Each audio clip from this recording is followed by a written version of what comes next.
คณะเนาะจัดงานในปี 2010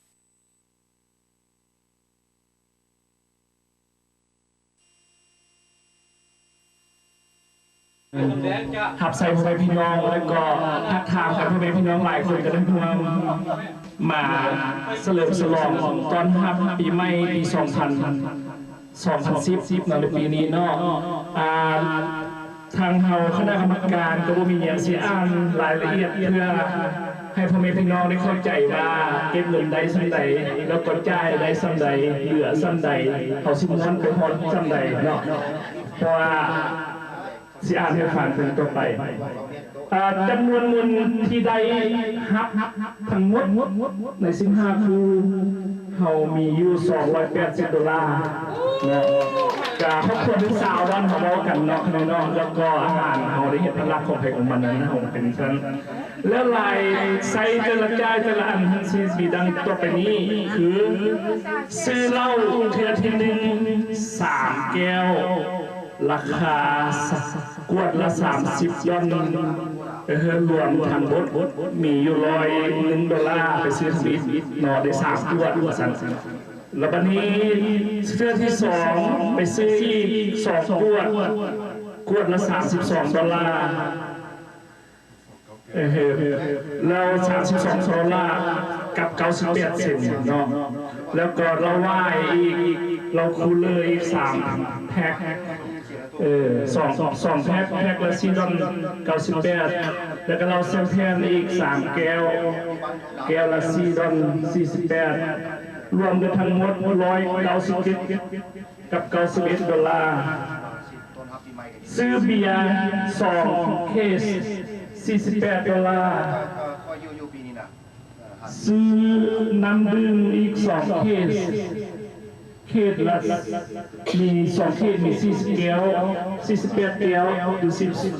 $14และก็น้ำดื่มอีก1 เคสเนาะ24 ขวดใน$3กับ88 เซนต์จอกเหล้าแซมเปญ6 ถุง$6มากไหมมักเกียงเนาะและต่างๆอีก30 หน่วย$6แล้วมาอัปโปอีกคนจริงแล้วคณะกรรมการเขาได้เห็นรายละเอียดอะไรที่สุดเลยเพราะว่า$1 2 เซนก็จดใส่ดอกเป็นรายละเอียดนะ16 หน่วยราคา$4รวมเป็นเงินทั้งหมดในจ่ายมี$279.79 เซนต์เนาะคะแนนเนาะยังเหลืออยู่31 เซนต์แล้ววันนี้พิเศษสุดๆเนาะขอขอบใจนำครอบครัวที่ทานออกปัจจัยพิเศษคือว่าส่วนถ้วยจานเล่วงเมนทาน 4,000 พร้อมภรรยาได้ซื้อเป็นพิเศษมาช่วยเป็นพิเศษ4,000 แก้วเมืองเหนือพร้อมภรรยามาซื้อเป็นเครื่องประดับประดาและเครื่อง decoration เนาะเป็นของพิเศษของส่วนตัวของคนซื้อมาเองอันนั้นก็ขอขอบใจพิเศษนำภรรยา 4,000 แก้วเมืองเหนือและก็ครอบครัว 4,000 แก้วเมืองเหนือแล้วก็พิเศษสุดอีกนำครอบครัวทานสิไพอ่อนมณีวงศ์เพราะว่าเงินบ่พอซื้อเบียร์ยังขาดไปอยู่$5กว่าเพิ่นก็เลยจกถุงตื้มอีก$5กว่าเนาะให้เนาะก็ขอขอบใจนำที่มีน้ำจิตน้ำใจสุขอยู่กัน แล้วก็ขอบใจนำพ่อแม่พี่น้องที่มือเป็นพิเศษตัวเราเนี่ยราคาแพงหลายก็มูลเราขอยกเป็นพิเศษแล้วก็มีอีกแล้วก็ทำพุทบิงเบียร์มาเองเนาะเบียร์ลาวอีกเคสหนึ่งพิเศษอีกมาเองเนาะเบียร์พอเขาไม่เข้าใจก็ไม่พิเศษ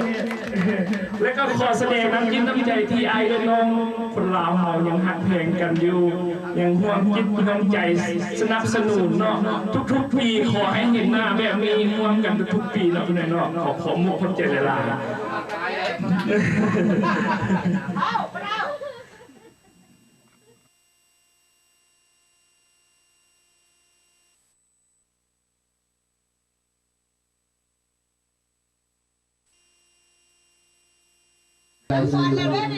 ่าเป็นสมาชิกของพรรคครับ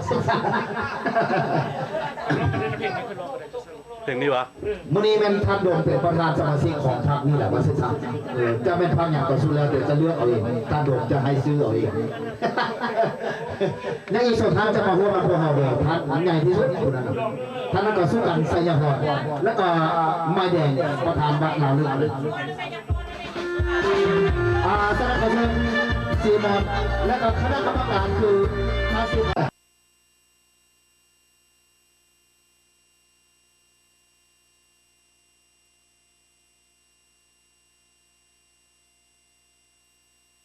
จะให้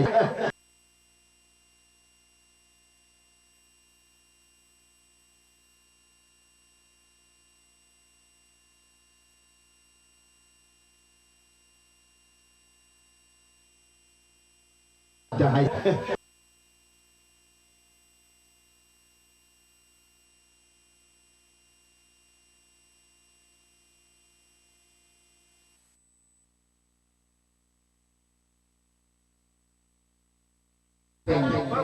มาแต่ว่าสโลโบลินคนอะไรคนเสลยคุณจะนึกว่าทางสำหรับคนเสลยเสลยเอาว่าเบส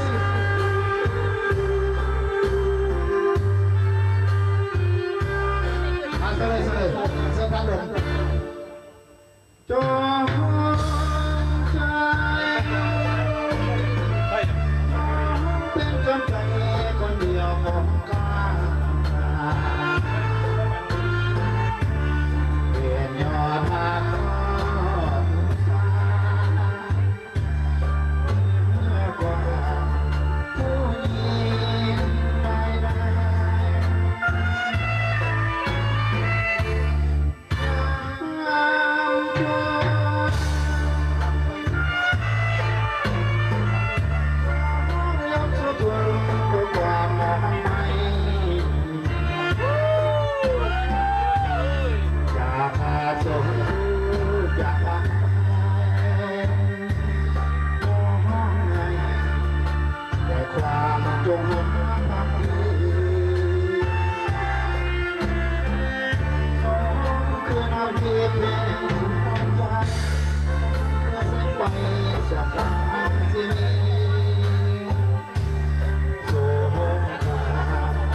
น้องคือ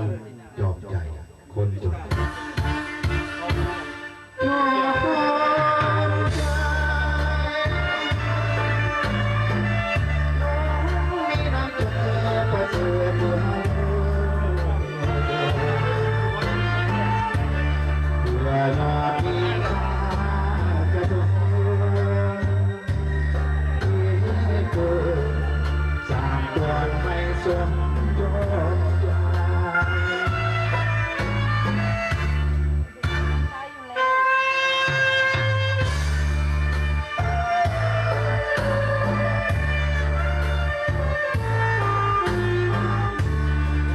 ลูกเมียเด้อเมียเป็นจอมใจคนจน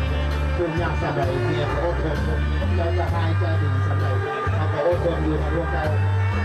ขอให้ถือเป็นบวกแก้วในที่บวกเมียแซว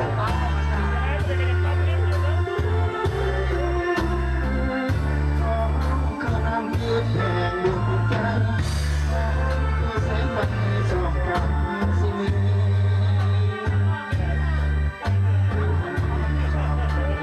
เป็นเวลาสักที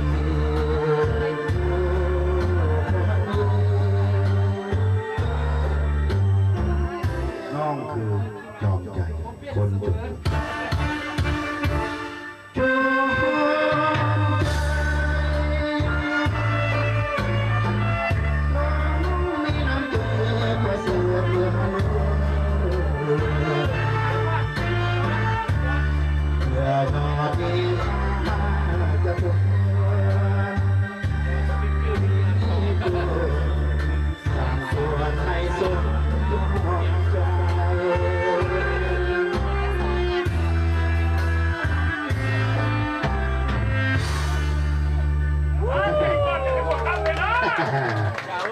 ให้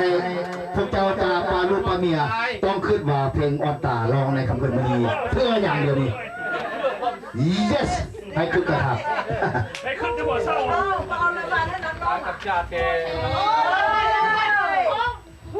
อันซองรางวัลในหน้าห้องเลยเพราะว่าที่ได้ดีหลายพิเศษคืนนี้วันเสาร์ยูเซนนะครับใช่นะคณะกรรมการเนี่ยเงินเราเงินเดียวเขาขนาดยูโซให้มันวางมือเดี๋ยวแม่วางก็ดีเอาดีว่าดีใจในเพื่อนต้นฮับปีนะปีใหม่หรือว่าส่งท้ายปีเก่าเพราะว่ามันยังเดียวพอเท่าไหร่เนี่ยซึ่งมันก็หมดไปแล้วแดงว่าพี่น้องเขาได้ว่าผู้ใดทุกลายหันเตรียมมีตัดมาตัดเอามากระดุมค่อยไปผม โอ้อันนั้นอันนี้เป็นเรื่องไม่แน่ดีกว่าก็แซงเลย มักกระดุมขับเลย ว่ากระดุมคำรถตัดใหญ่ผู้จักรพรรดิกระดุมเนี่ยเจ้าเตรียมห้องเลยนะนี่แบบบัดนี้ขอเข้าใจเพราะว่าข้าพเจ้าได้ร้องเพลงตัวนั้นขึ้นมาแล้วก็ได้รางวัลจอกหนึ่งต่อได้เป็นอย่างไรเนาะดีใจแท้ว่าพวกเขาได้รับแพงซึ่งกันและกันถึงจะได้กระดาษเนาะต้อนรับปีใหม่ส่งท้ายปีเก่าในรอบต่อไปนี้เป็นเกียรติให้แกเขาจะร้องไปก็ได้เป็นเกียรติให้แกเสียไฟออนมันพอทางนี้ก็เป็นลูกตาหน้าเบาใหญ่กับทานทองดำฮันแล้วก็คู่ที่สองนั่นก็คือท่านพระมาเดือพระจันทร์เนาะจัดเป็น2คู่ด้วยกันไปเนาะเพื่อจะได้หอบใบไปเนาะสนั่นขอเพลงท่านสีไพออนมานิโนแล้วก็ท่านพระมาเดือพระจันทร์2คู่นี้ล้วนแล้วจะเป็นลุงตาหน้าเบาเนาะนักร้องนั่นก็คือท่านทองดำเจ้าของเพื่อนเพื่อนเองอะไรเนาะสนั่นขอเชิญท่านสีไพแล้วก็ท่านพระมาเตรียมแล้วมือกองนอเตรียมมือกองมีเจ้าคนอะไรนี่สงสัยแล้วปีนี้สงสัยชิดันชิดันฉันขอเสียงตัวมือให้แกตัวมือให้แกท่านประธานเป็นพยานนะเสียไป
รือว่า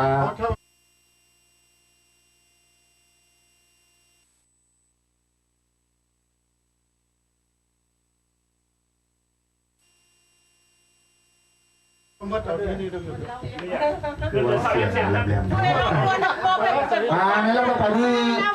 เกียรติให้แก2 คู่ด้วยกันเพื่อนขอรางวัลนะเจ้าภาพกัน โอ้ขอรางวัลให้แกเจ้าภาพเลยว่าจะอะไรไอ้ดูไปดู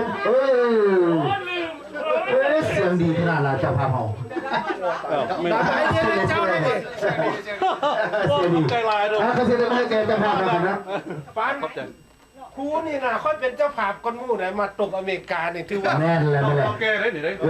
ดีไรดีไรเอาเลยนั่นเอาเลยเอาเลยดิจ่อเป่าเลย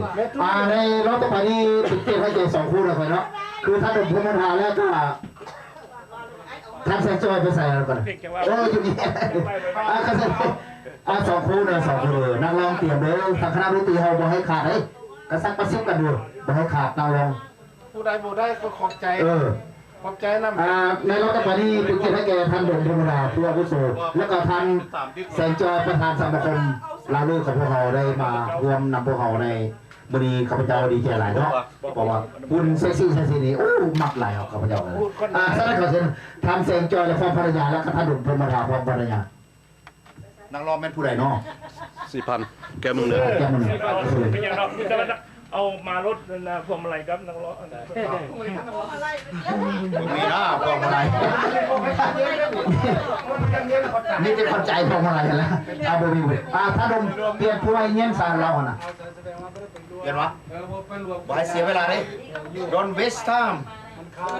เนี่ยทำกินข้าวแน่กระทรวงท่านดุจพรหมธาและท่านแสงจอยประธานสมาคมเราเลยสำเร็จขอสิ่งที่ให้แกท่านแสงจอยประธานขอเสร็จแล้ว2 คู่นะพี่เจ้ายังไงก็ขอให้ฮักให้เพลงกันเนาะเรื่องผิดพลาดปีแล้วท่านไปก็ให้มันแล้วไปแต่ตั้งมุกตั้งเพลงว่าเพลงก็ต้องไปดูเนาะทุกท่านเลยเสียคนนี้โก้โอ้ยจะปิดอีโก้เบิดแล้ว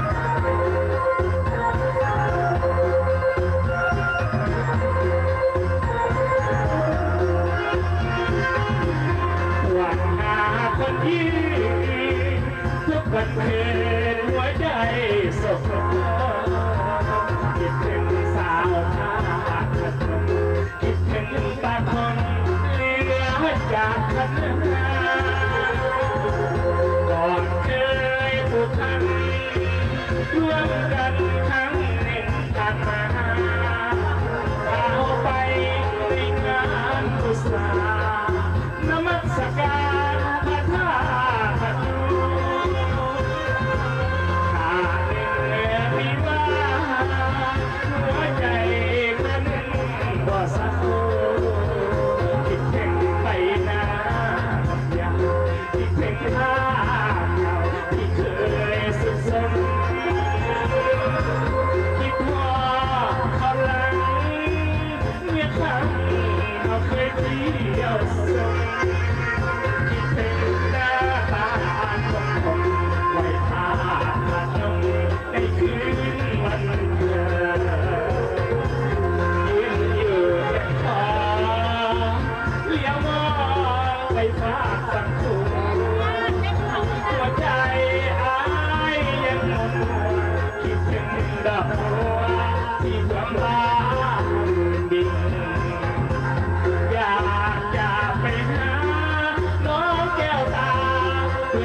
จะท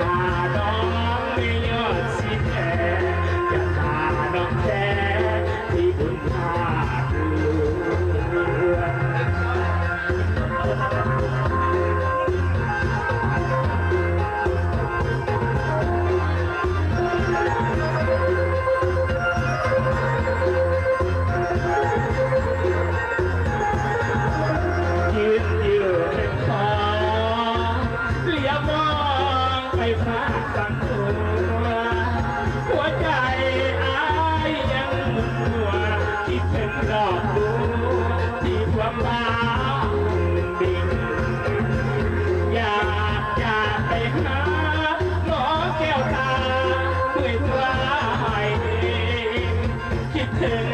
เมื่อคืนกันเดียวใจหอนคิดถึงจริงแท้โอ้นวลละลืมแล้วบอเมื่อทันผ่านมาหากน้องเจ้าบ่ลืมลานัดปีหน้ามายาพายเดมีอุ่นพานหลวงเสริญพุ่มพวงไปห่วงแท้จะขาน้องไม่ยอดสีแท้จะขาน้องแท้ที่บุญพานหลวงพวกกันที่บุญพานหลวงจะไม่ได้นะ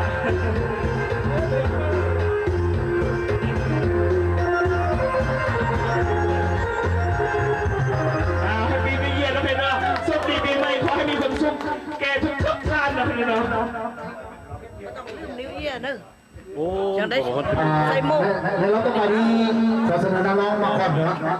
ขอเสนอทางผู้ว่ามาเทียบเทียบทางคณะดนตรีเลยเพราะเราขอเสนอไปแล้วขอเสนอทางผู้ว่าจะร้องเพลงไหนขอเสนอที่ทางในเรื่องนี้ผมเตือนให้แก่ทาง4,000แก้มือพร้อมภรรยาเลยนะแล้วก็โฮ่2-4ด้วยกันตัวดิสโก้ไม่4หลายมันจะเป็นไฟวะ4,000แล้วมันได้แค่4,000ล้านตลาด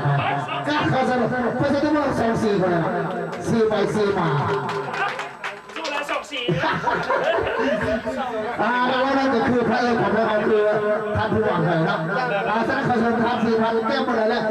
4,000ล้านตลาดเลยโอ้มาหลาย4เลยสุดยอดแต่พอแต่ใครนะไม่เป็นอย่างขอเสียต้องมือให้แกท่าน4,000 2-4คนเลยนะยี่สิบเพื่อจงทำให้เราได้รับที่ใหม่ไปเนาะอย่าสุขโศกเศร้าจิตใจก่อไหมเพื่อนสานก่อไหมรถรางอาหารก่อไหมเมียหันเป็นผู้เก่าหรือใครเลยโอเคแต่เมียผู้เก่าเนาะโอเคอาเซนไม่ได้ว่าสายเอาเซนมาอะไรก็ไม่อะไรก็ไม่ต่อไปจะได้มีมาอยู่มีผู้เอาว่าสนิทว่าบอกว่าเสียสินนาข้อนั้นมันหน้าไม่เป็นเลยคำเองบอกว่าอย่าได้เมียมาอยู่ครับผมมีผู้เอาเขาเท่าเลยก็ยากมันแหละตามมันไต่ฉะนั้นขอชนะพวงสตาร์ทเลย yes ท้าย4,000 2-4คนเลยนั่นคือเลยพร้อมภรรยาเลยนั่นคือเลยมาดึงวะ2-4และก็ทุกๆ3คนเลย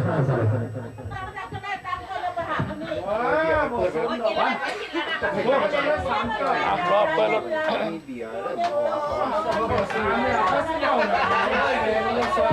ให้เป็นตัวเยี่ยมทุกคนนะครับให้น้องต่อไปนะให้พัดแสงเกยเตรียมเพลง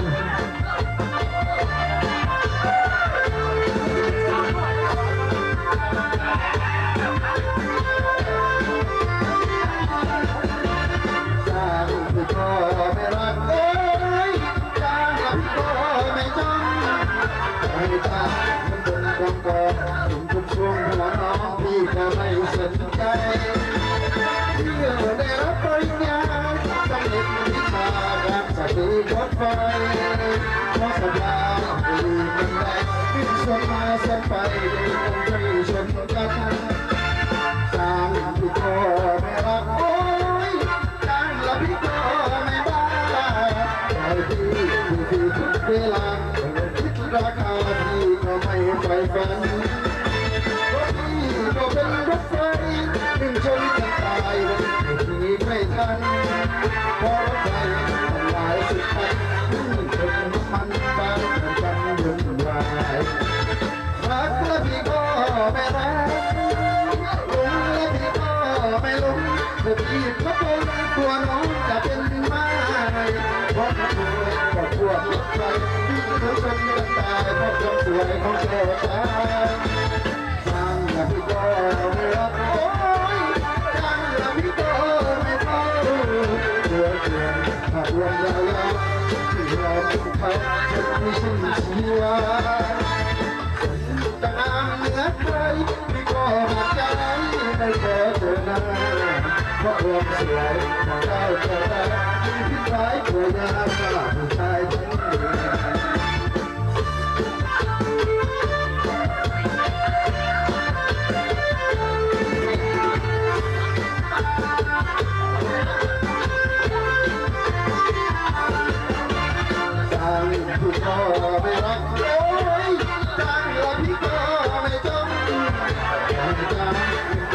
มองถูกทุกดวงหัวน้องพี่ก็ไม่สนใจเข้าได้รับปริญญาสำเร็จวิชาการสตูรถไฟมาตรฐานดีเป็นไรวิ่งสวนมาสวนไปไม่ถึงไม่ชนกันจางพี่ก็ไม่รักโอ้ยจางละพี่ก็ไม่ได้พี่ทุกเวลาคนคิดได้มาพี่ก็ไม่ไปฟังโอ้พี่ตัวเป็นรถไฟยิ่งจนจะตายวันจะเดินไม่ทันพบไปหลายสิบครั้งวิ่งไปตามรถมันที่บ้านตัวกันวุ่นวายรักแล้วพี่ก็ไม่รักลงแล้วพี่ก็ไม่ลงแต่พี่ก็กลัวน้องจะเป็นไม้เพราะกลัวรถไฟไม่จนจะตายพวกคนสวยเขาแท้ตาทางแล้วพี่ก็น่ารักโอ้ยทางแล้วพี่ก็ไม่ใช่เดือนบนละลมเขาจนที่สิ้นชีวาเศร้าแต่นางนักไปไม่ก็หักใจไม่ขอตัวหน้าเพราะความสวยของเจ้าแต่คุณไว้ตัวยาฆ่าผู้ชายทั้ง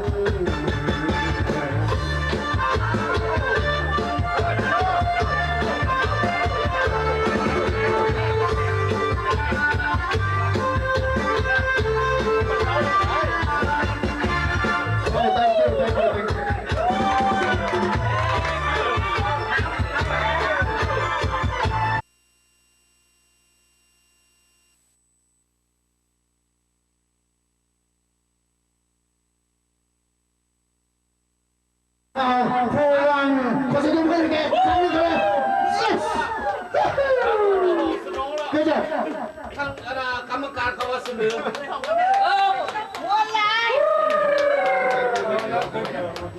ได้ของขวัญทันทีมาได้ยิน ก่อนจะจากก่อนจะไปเพลงต่อไปนี้เนาะประชาสัมพันธ์จะมาถึงเนาะขอให้ทางสิพันธ์แก้วเหนือเพื่อจะได้มามอบเงินให้ท่านเพื่อมาเป็นพิเศษไปเสื้อบีกับเอกมาเช่นกันบ้างเขาจะแม่นมาละเล่าชื่ออยู่ละแม่น 4,000มันนี่ก็เป็นพิเศษสุดเนาะไปซื้อเอ็กนอกเอาวันนี้ก็ไม่เคยมีความดีใจเพราะว่าเห็นพ่อแม่พี่น้องแล้วก็ไอ้น้องที่ถูกต้องบ้านน้องกันแล้วก็มวลชนทุกขนาดนี้วันนี้ก็หมายความว่าดีมุกดีใจหลายเพราะว่าเรายังมีลูกมีลูกแล้วกับพี่น้องที่นักแบ่งกันอยู่อย่างบนป่าทิ้งกันเลยเนาะแล้ววันนี้เขาดีใจข้อเล่าเขาเบียร์เขาพอเพราะว่าเบียร์เขาเกือบ11แล้วขอเขาเป็นเจ้าภาพที่จะช่วยเงิน$50เนี่ยให้แก้คณะกรรมการเก็บเงินจะเป็นซื้อเบียร์อีก2 ปีเพราะว่าให้มวลนำกันในมือนี้ขอให้ท่านเข้ามาดวงพระจันทร์มาหา$50นี่ท่านจะไปซื้อเองหรือว่าจะให้ผู้ใดไปซื้อจะเรือพันทานเราก็ขอบคุณเตอร์เองนอกเด้เราช่วยดิ ขอเสียงปรบมือให้ท่านเสียใจท่านเสียใจแอบไปอีก$3อีกเป็น$70นะพี่น้องในคำคืนวันนี้ขอให้แก้คณะกรรมการผู้ขับใส่ทำใจไปซื้อหรือว่าผู้ใดไปซื้อก็ขอคุณทุกคนใจพิเศษสุดเพราะว่าดีใจหลายเห็นพี่น้องม้วนซื้อในคำคืนวันนี้เราก็ขอคุณทุกคนหลายซื้อเองนอกไปเลยเขาสมบูรณ์เป็นอย่างงานนั่งร้องต่อไปนี้เตรียมแล้วเมาเป็นเกียรติให้แกเนี่ยมาคำพูดครับผู้หวังคนไหนด้วยสายนอกอย่าหาคำพูดครับภรรยาและท่านผู้หวังพร้อมภรรยาคนไหนเป็นเกียรติสูงส่งที่สุดนักร้องนั้นก็คือนักร้องสาวสวยของพวกเราคือนักร้องคำเมาไปกันเลยมากันเลย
อนบนผู้ใดจะสนให้ผู้คนคนแม่เดินลงลาเป็นความว่าสนาอ้ายปวดหลังถ้าพักจุงอายทำน้องแต่มาหายใจกับคำหน้ามนใจบอกให้ไปวน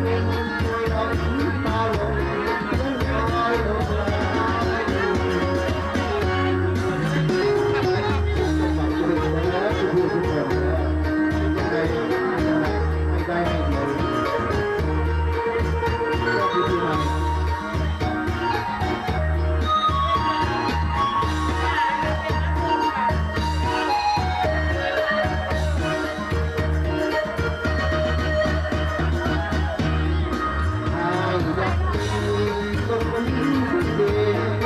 จะต่อทางมันต่อสิ่งเดิมสิ่งแน่นอนที่ไม่ให้ทีลงจำมันคงจะจางหยุดยั้งที่มีหัวใจบอกให้คนดีบางครั้งบ่มีผู้ใดจะสน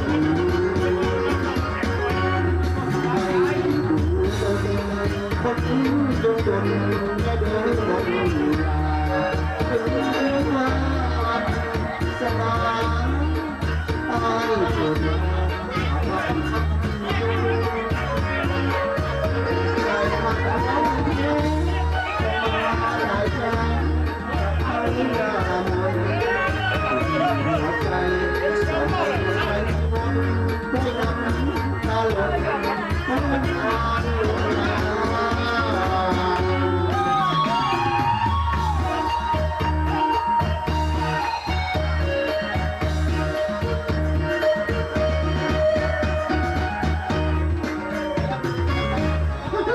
Thank you for being alive.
ดอกมันเลยก็เลย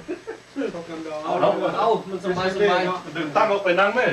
ไปยืนที่นี่ขันนั้นขันนั้นประหยัด เปิดก็ 2 ชั่วโมงมื้อนั้น โอ้ อันน่ะอันนี้แม่นก็หามาเพื่อนที่ว่าที่31ที่มาเฮ็ดตอนรับปีใหม่2010จังซี่ล่ะเสียงเพลงเข้าแท้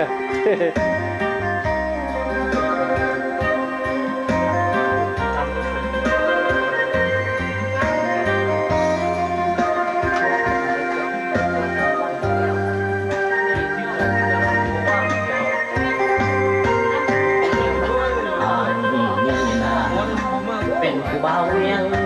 จันทร์จุดตกย้อนสาวสวรรค์ใจคมต้มอ้างจนน้ำตา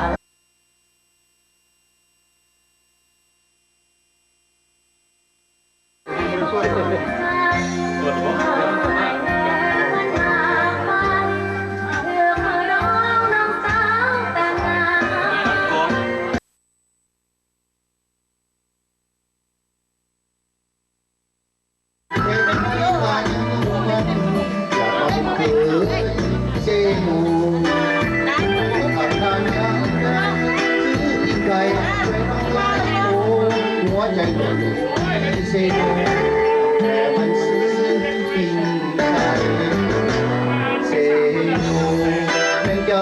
จะเป็นข้าเป็นข้าเป็นข้ายังเป็นน้ำตาเขาขา ได้ถ้าได้เยอะเลยผ่านไทยลายเขาเราทำใจถึงห้องได้ละ ไปบอกให้สาวเซโนบอกใจเดินทางแม่แค่ว่าให้เธอโทรย้อนอยากเป็นเธอเซโนของโน้มหน้ามนวันใดที่อายนั้นมีใจที่ชอบเป็นอาสาไว้อยากไปเซโนก่อนน้องสงสารให้แม่สาวแก่จะคุณอยากจำนานนนทำนองนี้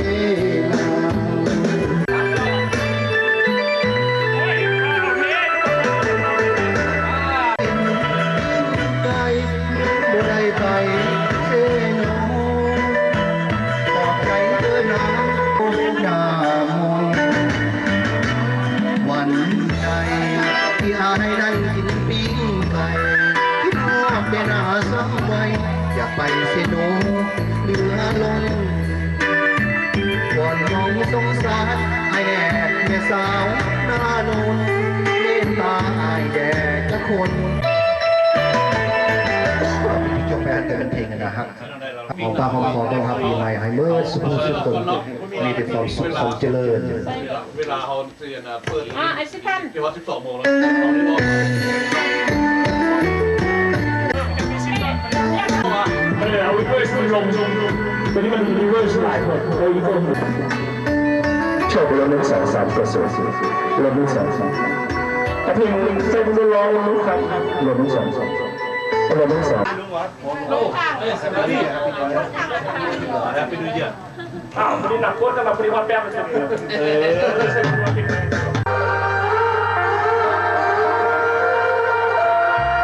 เราเล่น2-3เช็คเราเล่น2-3เราเล่น2-3เราเล่น2-3เราเล่น2-3เราเล่น2-3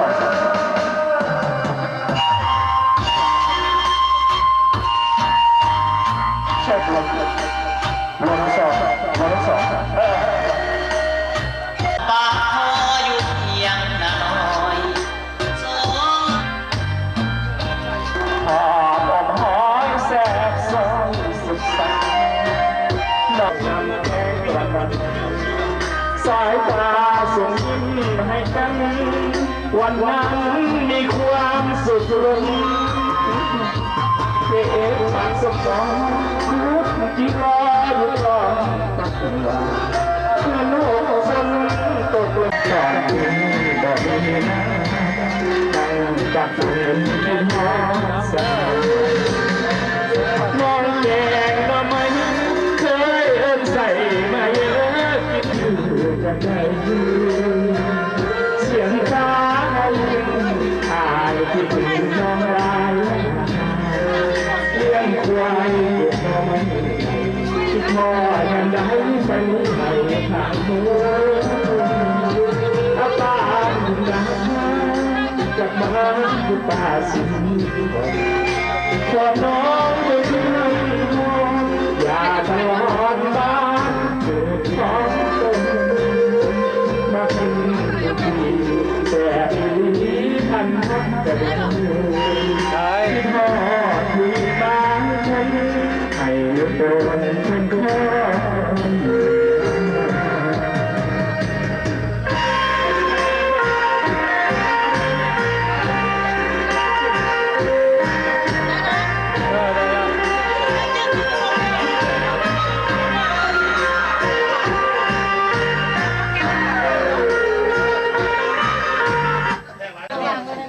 เรื่องที่สองสาม ผู้ตั้มก็อยู่ทางหน้าแม่ผู้สูงก็อยู่ทางหลังเนาะ ไปว่าจะเคยเห็นไหมแล้วก็ตังวะนี่แหละสูงเอาหลังไปช่วยสูง เช็ค ไปสูงอยู่ทางหล้างอยู่เด้ เรื่องที่สองเช็คเรื่องที่สอง ปัจจุบันกันยังไง เช็ค กัน ขวดตัวนี้ โอเค ไม่ใช่ใหญ่คนข้างหน้าเขายังตายห่า สอง เรื่องที่สองเรื่องที่สองเรื่องที่สองเรื่องที่สองเช็คตาสิพอน้องยังคิดกันอย่าตะลอนบ้านเกิดของโจมาถึงทุกทีแต่ปีนี้ผ่านพัดกระโดดกินหอดถึงบางคนให้โดดคนคอยอยู่นาน เวลาเพื่อนเรานะพอปาน น้อยแบบ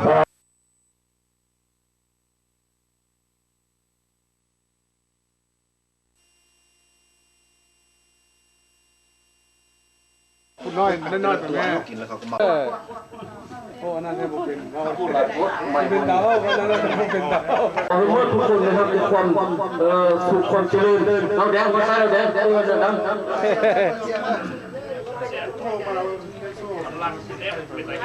มีเวลาไปแบบนั้นแต่ว่า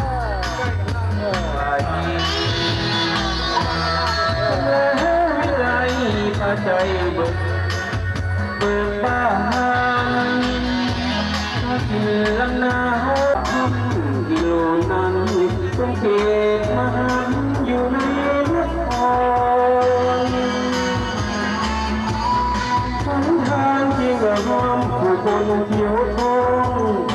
ปล่อยมาไม่หายพัฒนาดูเลยจะพาสู่ยอมเป็นหมู่นุ่มสาวแสงดาวสวยงาม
มี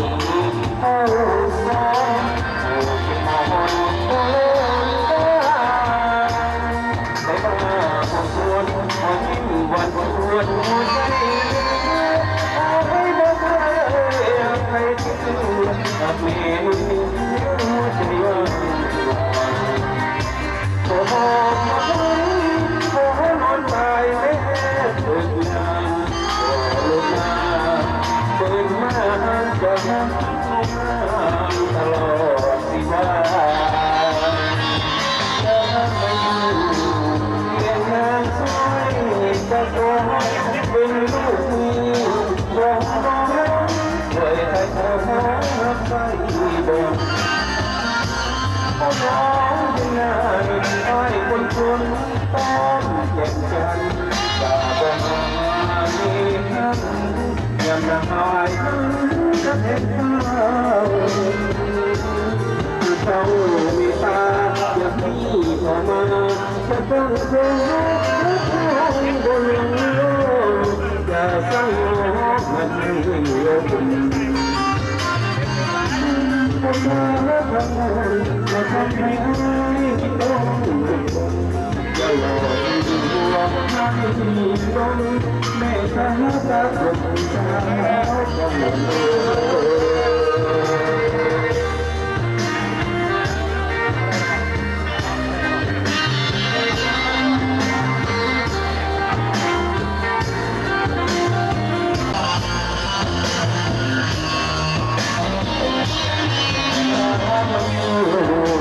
ยังน่าสวยใจเธอเป็นลูกมือของน้องด้วยใจเธอใส่บ่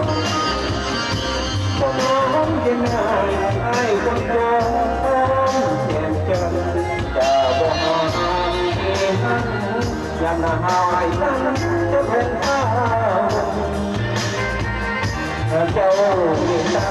จะให้ผมมาจะตั้งโอ้คนวันเดียวจะสร้างน้องนั้นให้โลกอาสาทางน้องจะทำให้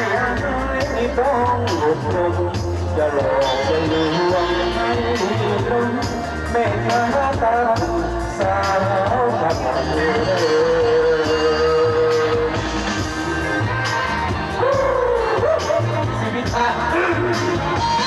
ขอบใจหลายเลยต้องไปโชว์หมอปลาดีให้สหายจำเดือนเป็นเนื้อตาไอ้เองเป็นคนเลยทุกอย่างยังเดินอีกทางลูกนางน้องผู้เสียทีให้ดิบไปแล้วน้องแก้ววันสีคนโอเคพอแล้วพอดีมองไปในสายตาโต้จ้ะสาย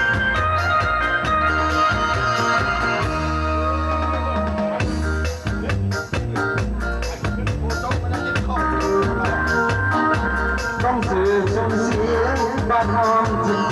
สียมือหลับจูงเอาหัวพายคนสวยมันเพียงอันหนึ่งเอาหลานเอาลูกว่าถูกน้ำท่วมบ่อลงน้ำคลองไหลหลัง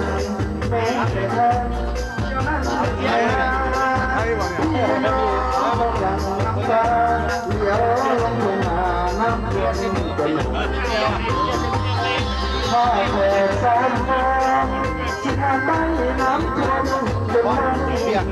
ที่เกลือใจยังมาถึงน้ำบนหลังลงโทษาขอบนสี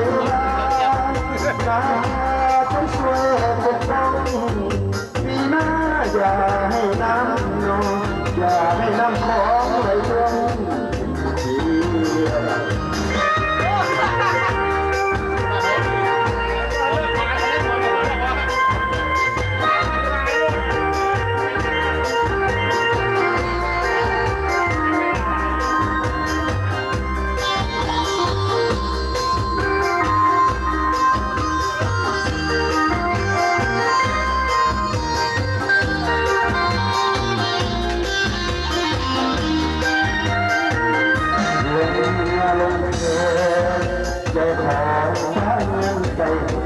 อีกก้อน ทำเป็น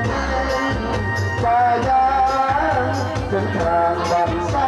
รคามเทวันเจ้าเอ๋ยบ่เลยบ่น่าใจดำปล่อยให้คนตัวเองกำนำปล่อยให้น้ำท่วมสายฝนแม้แต่ทางแก้วนั้นบ่มีเว้ยโอ้ยก็คือพัดนี้แสนเป็นทีแค่น้อที่น้อขอบอนเทวามาพาจะช่วยปกป้องปีหน้าอย่าให้น้ำท่วมอย่าให้น้ำท่วมสิ่งที่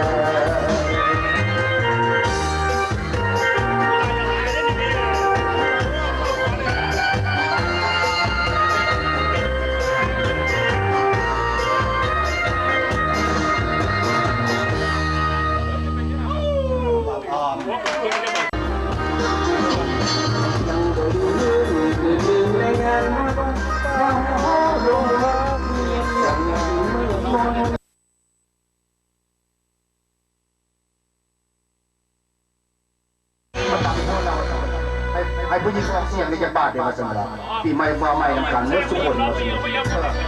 เขาจะเอาผู้ชายให้ทุกมากันทุกที่เป็นเสาอะไรที่ออกมา